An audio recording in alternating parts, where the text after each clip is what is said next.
Okay, animal ID. So this is what most people are most familiar with because of the RFID button tag. Remember I said it varies by species? That is important. So figure out what species you deal with. We have info sheets on just about every species at our booth that you can come and grab and educate yourself. In sheep, they have an RFID tag. It's a button, a small button, very small, or it's the loop tag. Cattle, this is a beef one because it's yellow. Dairy has a white one and they do a 2-tag system. Bison has a small white one. Swine actually do have button tags depending on how that swine's being used. Like if it's a research facility or if it's a sow, a breeding sow. Most of the time though, they will do a slap tattoo. Poultry is usually recorded based on the barn system. So we've got to figure something out with those small backyard flock. The important thing for animal ID is that federally approved RFID tags, as I've said, each species has its own unique tag. Canada always starts with 124. So when you look at the tags, there's a 124 and then about 9 numbers after it, or 12 numbers, because the first 3 are usually 0 still. That's a Canada tag, and it's got a partial maple leaf on it. The US has the flag and starts with a different number. So you'll know if an animal was born in the US and tagged there when it comes to your clinic or to your operation, because it will have a different starting number.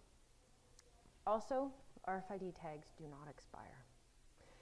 I don't know how many of you have people coming in saying, I bought this bag or this bucket of tags at someone's estate sale. Great. Those tags need to be reassigned to that account. In Alberta, we have mobile field reps who will help with that through CCIA. In other provinces, they also have a similar support system through the central call. And CCIA has a booth right across the way from us that can help you. Not retired, because retired indicates that it's completely gone, but what they are is they're reassigned to a new account. Yeah, but similar concept, right? Alberta Pork, I mentioned I was going to talk about pork and beef. They have the authority under Alberta Animal Health Act swine traceability regulation. They deal with pigs, farmed wild boar, and dead stock. That's important because the federal regs don't deal with dead stock at this time, but I believe they're getting edited. This came in effect July 1st, 2014, same time as the federal regulation. They administer the issuance of the tag, so similar as what CCIA does for bovines and sheep. As I mentioned earlier, they have the federally approved RFID tags, but they also give you the slap tattoo in Alberta. In Alberta, the slap tattoo will have 5 digits and should always end in the number 6. Check with your local provincial organization to see what it is so you know if it's a valid ID in the area you work in. In Alberta, they've also listed on a swine producer card, which is a handy little card that people are given. Yes? Pardon me? Send them to Alberta Pork. Honestly, send them to Alberta Pork. They'll talk them through how the pig's used, what the process is. The owner may decide a slap tattoo is a better fit for their lifestyle, or they may sell them tags. The bad part with microchips for traceability is it's not highly visible. So as part of traceability, we don't actually accept that. There are trials underway to see if microchips are going to be a valid option at some point, particularly in the horse industry. But as of this moment, it's a tag or a slap tattoo. So just double check with your local entity. If you don't have an industry group in your province that's actively involved, call Canadian Pork Council, CPC, because they are the lead industry or organization across Canada for swine. CCIA, a lot of you guys are familiar with them. Some of you are tag dealers. So their authority is under the federal Health of Animals regulations. They have the database called the CLTS, or the Canadian Livestock Tracking System. Everyone thinks it's just for bovines, but you know what? Sheep are in there too. And sheep are encouraged. And actually the sheep industry does a really good job with traceability. They have figured out a lot of ways to use it as a management tool as well. So kudos for them for making the system work for them. They also administer the issuance of federally approved RFID tags. I keep mentioning federally approved RFID tags because people think we approve them or CCIA approves them, but no, CFIA approves them. So that's important for a lot of your producers if they're upset or angry. It's like, well, it's a federal system, here's who you need to talk to. They provide free support services to producers and livestock businesses, and that in Alberta is through the Mobile Field Representative Program, which Government of Alberta supports.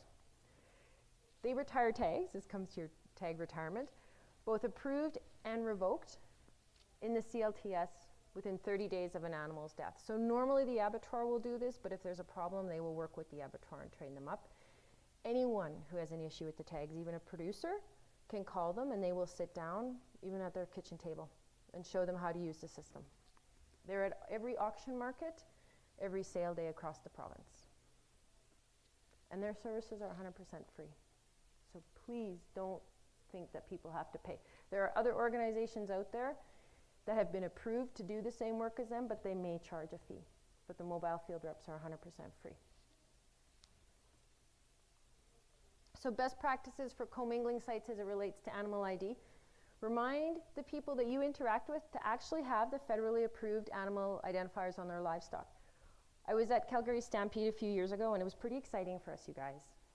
They had something called Cattle Trail, and the whole concept of this was to talk about traceability from a cow-calf operation all the way through to marketing. Like, brilliant, right? They had a little fake barn with some pens inside and some livestock, everything. We ran through over 10,000 people a day. It was amazing. We had veterinarians there, we had Beef Breed Council there. It was excellent. A gentleman walked up to me and said, "What is this? What is traceability?" And I said, "Oh, well, it's blah, blah, blah." I went into my spiel. He's like, "Oh, okay. Walked into the little barn behind me where there was some, I think it was Gelbies. Walked through the barn. It was small, maybe like the depth of this room. Came back out, tapped me on the shoulder when I was talking to someone and said, "Your system is broken." I looked at him and I said, "Pardon me?"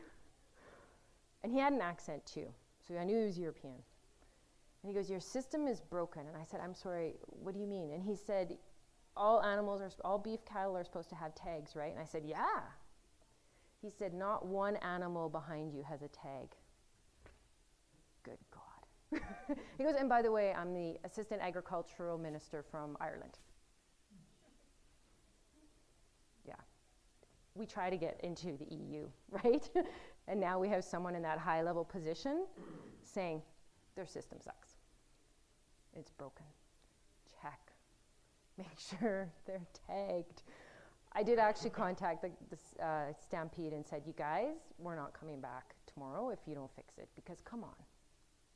Like, come on.